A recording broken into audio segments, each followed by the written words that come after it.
बनमर्सी समाज के वो ठेकेदार नहीं है, बल्कि ये कहिए कि बनमर्सी समाज से अलग हो गए, कुलद्रोही हो गए, कुलद्रोही हो गए। वो बनमर्सी से चले गए और किस मुंह से बनमर्सी करके अपने को, तो आप जैसा कुलद्रोही रहेगा उसको परशुराम मानेगा? नहीं मानेगा। नमस्कार, आप देख रहे हैं विंसम इंडिया और इस वक्त मेरे शरीक में मौजूद हैं पटना उच्च न्यायालय के बड़ी अधिवक्ता श्री सत्येंद्र कुमार सिंह जी। आज मैं इनसे कुछ राजनीति चर्चा करने का प्रयास करूंगा। सर, सबसे पहले आपका स्वागत है। नमस्कार, आपके चैनल को और श्रोताओं का बहुत बहुत आभार। नमस्कार सर, आप बराबर राजनीति में भी सक्रिय रूप से काम करते रहते हैं, सक्रिय रहते हैं और महाराजगंज की राजनीति जो है इस पर हम चर्चा करने का प्रयास करेंगे। तो महाराजगंज की स्थिति में महाराजगंज का माहौल कैसा दिख रहा है? इंडिया बनाम एनडीए अर्थात इंडिया गठबंधन से आकाश कुमार सिंह जी हैं और एनडीए गठबंधन से जनार्दन सिंह सिग्रीवाल जी हैं, तो इसमें माहौल कैसा दिख रहा है? देखिए, पूरा के पूरे देश में इंडिया गठबंधन का एक हवा चला है, एक जुनून चला है। यथार्थ में यह पूरे देश में है और सभी लोग, महाराजगंज का तो सीट निकल रहा है, आकाश कुमार सिंह निश्चित रूप से भी यही होंगे। उनका सारे वर्ग का जन समर्थन मिल रहा है, सारे लोग उनके पीछे हैं। जहाँ जहाँ भी हम गए हैं, देखे हैं, सब जगह एक ही जुनून है और मुझे नहीं लगता है किसी को कहने की जरूरत है। स्वतः सारे लोग महागठबंधन के उम्मीदवार को खोज रहे हैं। अच्छा सर, एक बात और जानना चाहते हैं कि अभी जो सारण के एमएलसी हैं इंजीनियर सच्चिदानंद राय जी, जिनका बीजेपी टिकट काट दी तो निर्दलीय लड़के चुनाव जीते थे, अभी उनका कुछ स्टेटमेंट आउट हुआ है सोशल मीडिया के माध्यम से, वो बीजेपी में पुनः ज्वाइन करने जा रहे हैं, तो इस पर आप क्या कहिएगा? देखिए, सचिता बाबू एक स्वच्छ व्यापारी हैं, व्यवसायी हैं। उनको जहाँ भी लगता है कि कुछ आमदनी हुए वहाँ रहते हैं। तो एमएलसी हैं सर, ये उनको उससे कोई ताल्लुकात नहीं है, तो पैसे के बल पर एमएलसी हैं। एक भी चुनाव लड़के देख लें, विधानसभा भी तो लड़े हैं, लड़े हैं। उस समय हम साथ में थे और साथ ही नहीं थे, बुनियादी विधानसभा क्षेत्र का ऑर्गेनाइजर हम थे। और श्रीमती उमा पांडे का टिकट कटने के बाद श्रीमती उमा पांडे ने मुझे कहा कि वकील साहब, आपको देखना है, आपका भविष्य है, उचित निर्णय लेंगे, मैं पटना जा रही हूँ जी। फिर मैं आया और मैं 3-4 मीटिंग इसी जगह जहाँ बैठे हैं लोगों का मीटिंग किया और तीनों चारों दिन सचिता बाबू अपने दल बल के साथ आए और यहाँ उनको देखा हमने और बहुत महसूस करके लास्ट में इनको हमने उसी आधार, बल्कि ये कहिए कि जातीय आधार पर हमने समर्थन किया उनका, जबकि नहीं करना चाहिए था। तो जातीय आधार पर तो मान लीजिए कि आप बीजेपी में जा रहे हैं, तो बीजेपी से जो प्रत्याशी हैं अभी जनार्दन सिंह सिग्रीवाल जी, वो राजपूत समुदाय से आ रहे हैं और आकाश कुमार सिंह जो है सो भूमिहार समुदाय से आ रहे हैं। तो कहीं ना कहीं ब्रह्मर्षि समाज का वोट लेकर के जो पिछले 2 सत्र से जनार्दन सिंह सिग्रीवाल सांसद बनते आ रहे हैं, अब की बार तो कहीं ना कहीं उनके वोट में कमी दिख रही है। देखिए, कमी जातीय आधार पर नहीं है। अगर जात की बात होती तो बनमर्सी वोट उनको क्यों देता? यह जात की बात नहीं है। प्रभुनाथ बाबू बने तो किसके वोट से बने थे? ऐसा कुछ नहीं है। ये जो सोमुख अपने आप को नेता कहे जाने वाले लोग बनमर्सी का झंडा लेकर दौड़ रहे हैं, केवल परशुराम जयंती मना रहे थे। आज क्या होगा? उस परशुराम के खिलाफ आप जा रहे हैं, आप कौन हैं? और ये इस तरह की छोटी बात जो करने वाले लोग हैं, वो किसी भी जाति का समर्थक नहीं हो सकता। वो तो इंजीनियर साहब बता रहे हैं कि हम सिग्रीवाल जी को बाकायदा पसंद नहीं करते हैं, उनका विरोध करते आ रहे हैं, परंतु आकाश कुमार सिंह जी हैं, इनको भी हम पसंद नहीं करते हैं। ये आकाश कुमार सिंह जी के पिताजी के बारे में बता रहे हैं कि वो महाराजगंज में आकर के जातीय उन्माद फैलाने का काम कर रहे हैं, राजपूत और भूमिहार के बीच में लड़ाई कराने का काम कर रहे हैं। उसके लिए सचिता बाबू काफ़ी हैं, जितना बोल रहे हैं जी, उसके लिए वो काफ़ी हैं। इतना कहना, ये कभी भी महाराजगंज में कोई भी प्रत्याशी रहा है, बहुत सारे लोग जीते, रिया देवी जीती, रामदेव सिंह जीते, ननू बाबू जीते थे और आपको प्रभुनाथ बाबू जीते। कभी इस तरह की बात नहीं आई जो सचिता बाबू आज भूमिहार और भूमिहार राजपूत की बात करते हैं। इतनी छोटी राजनीति किसी ने नहीं किया। सब लोग चुनाव लड़ा, सारे लोगों ने सपोर्ट किया, तब जाकर प्रभुनाथ बाबू बने। सभी लोगों ने सपोर्ट किया, तब जाकर के बाद सिग्रीवाल जी बने। सिग्रीवाल जी अपने कर्म से हार रहे हैं और झूठ का पोलिंदा, जिसको झूठ कहने में भी शर्म आती है, डिक्शनरी में शब्द नहीं मिलेगा, जो आदरणीय प्रधानमंत्री जी हैं, जो इतनी ओछी राजनीति जानते हैं। ये एक मीटिंग में 3 करोड़ 4 रुपये खर्चा होता है। ये आदमी एक एक वार्ड घूम रहा है, देश को कमाल कर दिया, देश कंगाल हो गया पैसा खर्च में। अभी तो इंजीनियर साहब का स्टेटमेंट आया। इंजीनियर साहब बार बार बोल रहे हैं कि देश की मजबूती को बरकरार रखने के लिए मोदी जी को प्रधानमंत्री बनना जरूरी है। अगर मोदी जी प्रधानमंत्री रहेंगे तभी देश सुरक्षित रहेगा। इसलिए हम लोग सांसद को नजरअंदाज करते हुए मोदी जी को प्रधानमंत्री बनाए रखने वास्ते हम लोग बीजेपी का सपोर्ट करें। देखिए, जिस आदमी को ये समझदारी नहीं है कि कोई भी वोटर को अपना प्रतिनिधि चुनने का अधिकार है, प्रधानमंत्री मुख्यमंत्री चुनने का अधिकार नहीं है। तो इंजीनियर का क्वालिफिकेशन आईएएस होता है जी, डॉक्टर क्वालिफिकेशन आईएएस होता है, जी। जबकि एक क्लास 3 एम्प्लॉय होता है वो ग्रेजुएट चुना जाता है। तो अपने विवेक के अनुसार वो कह रहे हैं प्रधानमंत्री चुनने का अधिकार हमको कहाँ है? प्रधानमंत्री चुनना होगा, वो चुनेगा।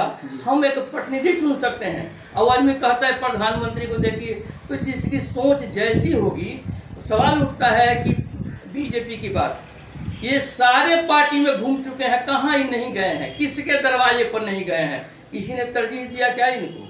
हार थक करके फिर वहीं जहाँ थे गए। एक बार ईडी का छापा पड़ा, दूसरे बार दिखाया होगा, जगह तो पकड़ लिए। तो एक दिव्यास है ना ऐसे लोगों के लिए। ये तो चुनाव लड़ने की तैयारी में थे, विरोध करते थे और निर्दलीय भी चुनाव लड़ने की तैयारी में थे। कहीं कहीं बोले थे कि पार्टी अगर मौका देगी तो पार्टी से चुनाव लड़ेंगे, नहीं देगी तो निर्दलीय लड़ेंगे, लेकिन चुनाव न लड़े। कुछ लोगों का मतलब सलाह माने कि चुनाव नहीं लड़ेंगे, फिर अचानक बीजेपी की तरफ अपना रुख कर लिए। इसके पीछे राज क्या दिख रहा है? क्या मैसेज देना चाहते हैं जनता के बीच? देखिए, जनता के बीच में वो बदलाने काम करते हैं। उनका कोई नेता मानता नहीं, वो नेता नहीं है। अगर नेता होते तो उनके गांव में 5 किता मुकदमा उनको होता। किस बार के नेता है आप? नेता है, एक भी मीटिंग बताइए। आपने बुलाया कि राज सिंह को आपके यहाँ आए थे, आपके यहाँ शाही जी आए थे, इनको ही बुलाया। कहाँ बुलाया? लौंगा में। जितना मीटिंग हुआ कहाँ हुआ? लौंगा में। जिसको बुलाते हैं लौंगा में, तब लौंगा के नेता है। आप बनियापुर का नेता नहीं है। एक भी मीटिंग करा के देखिए और एक भी चुनाव लड़ कर देखिए। वह सत्येंद्र सिंह का देन था कि आपको 7,000 से ऊपर वोट आया था। क्या चुनाव, आपको लगता है कि चुनाव लड़ेंगे तो उनको जनता सपोर्ट नहीं करेगी? मैं तो चुपचाप बैठा था इसीलिए कि एक बार नॉमिनेशन वो कर दे, हाँ। लेकिन ऐसा उन्होंने किया नहीं। और उनके 10-20 को लोग सिखाए हुए थे जिन्होंने कहा कि मत लड़िए। हाँ। सब लोग था कि लड़ तो जाइए, पता चल जाए। आज नहीं कल लड़ेंगे या लड़ जाएंगे तो पता चल जाए कितने पानी में है। सब व्यवसायी हैं, व्यवसाय करता है स्वच्छ आदमी। आप याद कीजिए जिस समय पहले बारी जीत कर आए थे, जीतने के पहले हर जगह घूमे, जहाँ 12 चौर दिखाई पड़े इसमें उद्योग लगा देंगे, यहाँ उद्योग लगा देंगे, ये कर देंगे। करते करते बस का व्यवसाय शुरू किया। बस आया, कितने लोगों को ड्राइवर कुली खलासी बनाया, क्या क्या नहीं किया। अखबार देंगे, पानी देंगे, तेल देंगे, सब फेल हो गया। बाद में वो सब बिक गई। उनका अपना जो व्यवसाय है उसको देखिए ना, छोड़िए वो क्या करेंगे। इसलिए उनको अच्छी तरह से जानते हैं। हमारे निकट में उनके यहाँ मेरा संबंध भी है। मैं आज से नहीं जानता। अखिलेश बाबू को बात करने का उनको कहाँ से आ गया? सवाल नहीं उठता है। अखिलेश बाबू प्रोफेसर हैं, आकाश जी उनके बेटे हैं, इनके पिताजी सिपाही थे। दोनों में फर्क है, बहुत का फर्क है। एक ये शुरू हुए थे कहाँ से? एक अपने यहाँ जग कराए जी, जग में आया, काफी पैसा अपने पास से खर्चा किए थे, इनको नाम लो जाना जी। इसके पहले कौन जानता था जी? चुनाव के आया, उमा पांडे का टिकट कट गया, निर्दलीय लड़ गए और हम लोगों ने ब्रह्मर्षि पूछकर ब्रह्मर्षि के तरफ से सौजन्य से हमने कांग्रेस, पूरा कांग्रेस पार्टी को लेकर समर्थन किया था। 7,000 से कुछ अधिक वोट उनको आया था। यहाँ तक कि हमारे परिवार का एक आदमी का डेथ हो गया कलकत्ता में जी। इन्होंने अपनी गाड़ी से भेजा, मेरा टिकट कटवा दिया कि नहीं आप टिकट फिर रिटर्न करा दीजिए, हमने तत्काल का टिकट है, मेरे गाड़ी से जाइएगा। उनके गाड़ी से मैं गया था आज के दिन जी, भेजवा दिया। वो आदमी बात इतना लंबा लंबा हाँकता है, मैं सब जानता हूँ। जिस समय कहते थे हमको भैया बोलते हैं, हम भी उनको भैया बोलते हैं, तो जिस बोलते थे कि 300 से वोट अधिक भैया आ जाएगा ना, 300 से अधिक आ जाएगा ना, जिसको इतना डर था कि 300 वोट नहीं आएगा, उनको हमने टारगेट दिया था कि 10,000 से कम वोट नहीं लाएंगे। 10,000 वो आदमी आज बतियाता है कि उससे बड़ा नेता कोई नहीं है। क्योंकि निर्दलीय लड़के और चुनाव अच्छा मत ला करके एमएलसी चुनाव जीत गए हैं, तो बहुमत तो उनके पास है ही। और दूसरी बात है, क्या आपको लगता है कि बीजेपी में चले गए तो ब्रह्मर्षि समाज उनके कथनानुसार बीजेपी की तरफ रुख करेगी? ब्रह्मर्षि समाज के वो ठेकेदार नहीं है, बल्कि ये कहिए कि ब्रह्मर्षि समाज से अलग हो गए, कुलद्रोही हो गए, कुलद्रोही हो गए। वो ब्रह्मर्षि से चले गए और किस मुंह से ब्रह्मर्षि कह के अपने को संबोधित करेंगे या ब्रह्मर्षियों से वोट मांगने जाएंगे? आज पूरा का पूरा ब्रह्मर्षि समाज, सारे लोग आकाश कुमार सिंह के साथ लगे हुए हैं और आप उसके विपरीत जा रहे हैं, यानी आप कुलद्रोही हैं। कुलद्रोही हैं, कुलद्रोही हैं। के खिलाफ नहीं जाना चाहिए। और यह कांग्रेस का देन है, निर्दलीय में उनको चुनाव लड़ा करके हमने वोट दिलाने का काम किया। इस बात का मुझे अफसोस है, दुख है इस बात का। तो क्या आपके कथनानुसार मतलब जनता जो भी प्रमर्शी समाज है उनकी बात मानने से इनकार कर देगी? कभी नहीं माना है। हाँ। न कभी कम उनका समाज माना है और न कोई पार्टी मानी है। किस पार्टी में ही नहीं गए हैं। वो तो अपने बेटा के लिए कोशिश किए, अपने पत्नी के लिए कोशिश किए कि हमको नहीं तो कम से कम उन लोगों को दे दीजिए। आप जानते हैं जिला परिषद का चुनाव में लड़ रहा था, जिला चुनाव में उन्होंने क्या किया? उस समय कहा कि यहाँ पर 3 गो पंचायत था जो कि माझी का पड़ता है, उसमें हमारा वोटर लिस्ट रख करके कैंडिडेट भी नहीं खड़ा किए, क्या पोलिंग एजेंट नहीं खड़ा किए, ताकि ये चुनाव हार जाए। अब माझी से हमारी पत्नी चुनाव लड़ेगी। राजनीति इतने बड़ा करते हैं जिसके लिए हमने सब कुछ किया। तो आदमी तो किसी का नहीं है, किसी का नहीं है। वो स्वच्छ व्यवसायी है, व्यवसाय करता है, जहाँ लाभ मिलेगा तहाँ रहेगा। इस आदमी को किसी पार्टी में जाने से कोई फर्क नहीं पड़ेगा। आया राम गया राम, ऐसे से बहुत लोग फेंकू राम है तो हर पार्टी में। आपके कथनानुसार बीजेपी में जाने का मतलब कुछ ना कुछ लालच है? लालच ये है, व्यवसाय है। ईडी एक बार छापा मारा था ना जी, तो दूसरा बार कहीं मार दे। हाँ, क्योंकि इसके बाद खेल खत्म होगा, तो कम से कम उसके डर से तो वहाँ चले गए।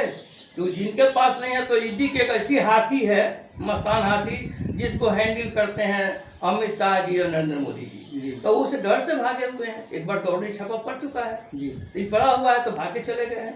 आप लिखते हैं इंजीनियर, कहाँ इंजीनियरिंग किए हैं? इंजीनियर सर्टिफिकेट होल्डर हैं, इंजीनियर नहीं है। अगर मैं वकालत नहीं करता तो मैं लॉ ग्रेजुएट कहा जाता, वकील नहीं कहा जाता। तो आप इंजीनियरिंग के पद पर कहीं रहे नहीं, आप तो व्यवसाय किए। व्यवसाय पे हाँ IITN सर्टिफिकेट होल्डर जरूर हैं आप जी, आपने जरूर किया है, इसमें कोई दो मत नहीं है। लेकिन इंजीनियर आप नहीं है। अगर नहीं किए होते, अगर हम खेती करते तो हम लॉ ग्रेजुएट कहे जाते कि वकील कहे जाते हैं जी। यह कहीं नहीं है। तो वैसे ऐसे लोगों को सवाल है, नौटंकीबाज जो नौटंकी करते रहता है। पैसे का गुमान बहुत ज़्यादा है, और पैसे गुमान पर पैसा सब कुछ नहीं है। जानता सब कुछ जानती है। अपना मोरल लुआ से बाहर आए, एक मीटिंग कहीं करा लेते ये 10 साल में, तो मानते कि नेता है। यही परशुराम जयंती किस मुँह से मनाने गए थे आप? परशुराम वंशजों को इकट्ठा करने के लिए इसलिए गए थे। तो आप जैसा कुलद्रोही रहेगा उसको परशुराम मानेगा? नहीं मानेगा। और जितने सरे गले होते हैं, अपने आते हैं जाते हैं, उनका कोई नोटिस नहीं लेता जी, कोई नोटिस नहीं लेता। तो आपके कथनानुसार अगर बीजेपी का दामन पकड़ रहे हैं या बीजेपी में जा रहे हैं, इससे महाराजगंज की जनता में कोई मतलब असर पड़ने वाला नहीं है? आकाश कुमार जी के चुनाव में कोई असर पड़ने वाला नहीं है? कोई असर नहीं पड़ेगा। ये एक्सपायरी दवा है। अच्छा। ये एक्सपायरी दवा है, इनका कोई सूट नहीं करता है, कभी सूट नहीं किया है। हाँ। तब हर तरह के हर कंपनी में घूमेंगे, लेकिन क्या कोई दवा लेता नहीं है। और आकाश कुमार सिंह चुनाव जीत गए हैं। अच्छा, इतने कॉन्फिडेंस के साथ आप कैसे कर सकते हैं? इसलिए कह रहे हैं कि सबसे बड़ा महागठबंधन का सबसे बड़ा अगर वोटर है तो वह राजद है जी। राजद का वोट हमारे पास 99% है जी। मोहम्मदन का वोट 100% हमारे पास है जी। और बरमर्सी का वोट 90% है जी। तो आप मान के चलिए कि राजपूत वर्ग का वोट भी हमारे पास 20 से 30% है। राजपूत वर्ग का वोट बिल्कुल वोट है। बहुत सारे लोग हमारे साथ घूम रहे हैं। कौन कौन है जो राजपूत समुदाय से भी आकाश जी को सपोर्ट कर रहे हैं? शैलेंद्र सिंह जी हैं, रितेश मुखिया जी हैं, अच्छा, और चंद्र स्वामी जी हैं। इधर समय चुनाव लड़े हैं जी। यही गठबंधन का चुनाव लड़ रहे थे, सभी लोग हम लोग साथ रहे थे। उनका बुनियादपुर में देख रहा था, बुनियादपुर में देखा उनके साथ रहते। ये सब लोग तो अपने फील्ड एक अपने क्षेत्र के लोग महारथी हैं जी। इन लोगों के नाम में कहीं कुछ नहीं है। इनको कोई पूछता है जी, कोई तरजीह देता है? बताते कोई उनका तरजीह देता है? कोई तरजीह नहीं देता। हाँ, पैसा खर्च करते हैं तो जाता है, अपना हिस्सा शेयर लेता है, चलाता है। इनका काम है दलाली करना। मेरा व्यवसाय चले बस उनको उससे मतलब है। व्यवसाय तो अपना गाड़ी चला के दिखा दिए हैं, कितने गाड़ी चली। पानी देंगे, अखबार देंगे, सब जगह करे। कितने लड़के लोगों को उसमें बहाली किए। 2-4-5 साल रहने का उनका एज एक्सपायर कर गया, न इधर का रहे न उधर का रहे, यही काम उन्होंने किया। तो आपके कथनानुसार मतलब इंजीनियर साहब मतलब राजनीतिज्ञ नहीं है, केवल व्यवसायी हैं। उनके नाम से बोल रहे हैं कि सहिता वो नाम ले रहे हैं, वही काफी है। इस लोगों का नाम नहीं लेना चाहिए। हाँ। क्या है उनको? कुछ नहीं है, जीरो। आए राम चाहे गए राम, कोई फर्क नहीं पड़ता है। कोई असर नहीं। आए तो चश्मा दिखा करके, गाड़ी दिखा करके, और क्या क्या हवा बना करके मीडिया को भी मैनेज करने का काम किया उन्होंने। अच्छा। और उसको दिखाया गया कि बहुत बड़ा आदमी आ गया है और बहुत बड़ा का नाम लिया मीरा जीरो। किस पार्टी में टिकट के लिए नहीं गए, कहते किसी पार्टी में नहीं गए हैं, सब जगह गए हैं। इस बार की बात करते हैं जिस समय आकाश जी के टिकट का बात चल रही थी, तो संयोग से हम लालू जी के घर के पास एक वो छूट वट होता है उसे बैठे खड़ा थे, हम लोग गुंजा खा रहे थे, 10-12 और मीटर थे। ये गए और 5 मिनट में लालू जी के यहाँ गए, जिस स्पीड से गए उसी स्पीड से निकल गाड़ी में बैठ गए। अगर सामने मिलेंगे तो हम बात करेंगे जी। और बैठे और तुरंत वहां से चले गए। तो वहाँ जाने का मतलब टिकट के अब वास्ते जिस कारण से गए हो तो क्या वहाँ कौन धाम था, बैजनाथ धाम नहीं ना था कि गए जल चढ़ाने के लिए? जी। क्यों गए वहाँ? टिकट के वास्ते ही गए। टिकट के लिए गए थे। तो कांग्रेस में गए, राजद में गए, भाजपा में गए, निर्दलीय जीत करके आए थी, बीजेपी से जीत करके आए। बीजेपी ने भी इनको कहा कि काम का लायक नहीं है, तभी ना टिकट नहीं दिया। बीजेपी इनको अनफिट किया, तो अनफिट किया तो टिकट इनको नहीं दिया। फिर भी तो निर्दलीय लड़के चुनाव जीत गए। लड़के जीत गए, पैसा मार के जीत गए, पैसे की जीत हुई वहाँ। इनकी क्या क्या कैपेसिटी है? इनका पैसा को हटा दीजिए, थोड़ा देर के लिए पैसा हटा दीजिए, कौन सी उपलब्धि है उनका, चाहे उनके परिवार का बता दीजिए। कोई उनका उपलब्धि, कोई इतिहास रहा हो? हाँ, कोई इतिहास नहीं रहा। सिपाही संत होता है, देखे हैं ना, संत ज्ञानेश्वर, सिपाही संत महात्मा होता है। स्कूल का लिखा वो संत ज्ञानेश्वर, क्या नाम है? संत जलेश्वर। संत जलेश्वर। संत महात्मा जो लगा देगा अपने बाप के नाम में, अपने संत लिख रहे हैं। अरे संत होंगे तो सारा लोग कहेगा कि संत। चलिए, तो अंत में महाराजगंज की जनता से क्या कहना चाहिएगा? महाराजगंज की जनता के जय हो, आकाश सिंह जिंदाबाद, कांग्रेस पार्टी जिंदाबाद, महागठबंधन जिंदाबाद। और हम लोग चुनाव जीत गए हैं। हम अपने करवट प्रार्थना करेंगे महागठबंधन के सभी हमारे कार्यकर्ताओं का। पहले आप आभार व्यक्त करते हैं कि जिस ढंग से लगे हुए हैं लगे रहें और आपकी विजय निश्चित है। चलिए, बहुत बहुत धन्यवाद। देखिए, जैसा कि सुन रहे हैं, ये पटना उच्च न्यायालय के बड़ी अधिवक्ता श्री सत्येंद्र कुमार सिंह जी हैं और इनसे महाराजगंज की राजनीति के बारे में चर्चा किया और खास करके सारण एमएलसी जो इंजीनियर सत्यानंद राय जी हैं उनके बारे में भी चर्चा करने का प्रयास किया और उनके बारे में जो सच्चाई है इन्होंने मेरे चैनल के माध्यम से आप तक पहुंचाने का प्रयास किया। आप कमेंट में अपनी प्रतिक्रिया जरूर दीजिएगा। आप देख रहे हैं विंसम इंडिया। जय हिंद, जय भारत।